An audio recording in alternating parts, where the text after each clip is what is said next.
Je suis sœur Raphaël, je suis une sœur de Saint-Jean, j'habite à Dreux. On vit dans une petite communauté où nous sommes 6 sœurs et je suis rentrée dans la vie religieuse il y a bien longtemps, il y a plus de 20 ans, à l'âge de 19 ans. En fait, j'ai été saisie vraiment par l'amour de Jésus et je me suis rendu compte que jamais aucun amour humain ne pourra combler mon cœur à moi. Et donc j'ai foncé. Et aujourd'hui, j'ai absolument aucun regret. Je sais à refaire, je referai ce choix sans hésitation. Et pourtant, le choix n'a pas été facile parce que je voulais avoir au moins 10 enfants. Et surtout, je trouvais ça totalement ringard d'être bonne sœur. Donc je me disais, oh là là, mon Dieu, quelle honte, je vais pas faire ça.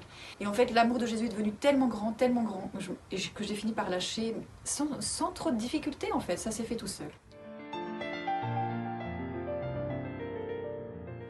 La dimension fraternelle est très importante puisque l'amour fraternel nous permet d'incarner l'amour que nous avons pour Dieu. L'Écriture nous dit, celui qui n'aime pas son frère qu'il voit, comment peut-il aimer Dieu qui ne voit pas?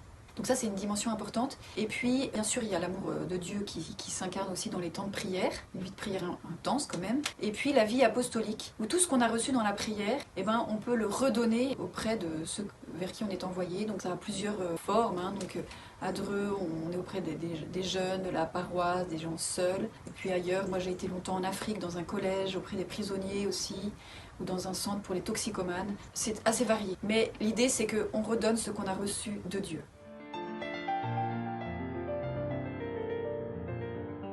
Non, la vie religieuse n'est pas une vie toute rose, mais quelle vie est toute rose? Aucune vie n'est toute rose, toute vie a ses difficultés. Donc pour moi, ça n'a pas été toujours facile. Il y a vraiment eu des périodes difficiles où j'ai tout remis en question, etc. Donc vraiment comme des crises humaines, quoi. Mais bon, j'ai traversé ces crises et vraiment, je peux dire, je suis vraiment heureuse dans cette vie.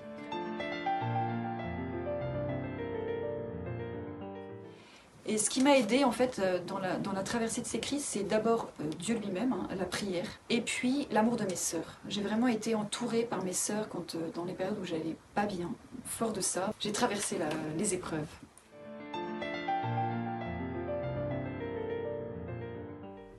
Alors, on prononce 3 vœux.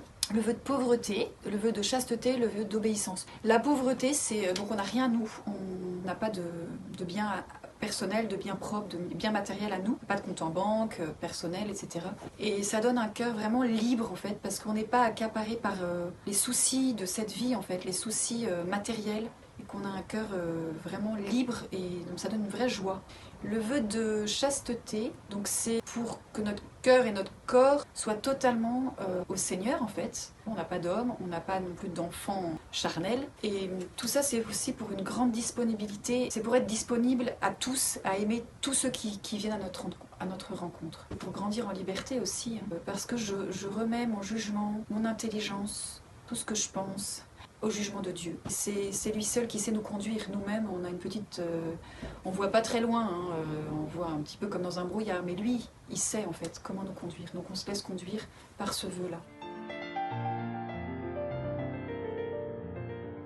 Alors dans la vie religieuse, on a une supérieure, c'est-à-dire une sœur qui représente Jésus pour nous. Alors c'est pas Jésus, elle est moins sainte, elle est moins intelligente, mais Jésus passe par elle, veut passer par elle pour me conduire, pour m'éclairer. Moi, par exemple, j'ai une idée, j'ai un projet, j'ai un désir, je prie d'abord, et puis ensuite je vais voir ma supérieure, je me dis, bah voilà ma sœur, qu'est-ce que tu penses de ça? Qu'est-ce que tu crois que Jésus pense de ça? Et ensemble on cherche. C'est une manière pour moi de rester attachée à ma manière de faire, ma manière de voir, mes petites idées, mes petits projets, mais d'ouvrir et de donner tout ça à Dieu, de remettre tout ça à Dieu. Bon, moi je suis rentrée au couvent à l'âge de 19 ans et j'ai aucun regret.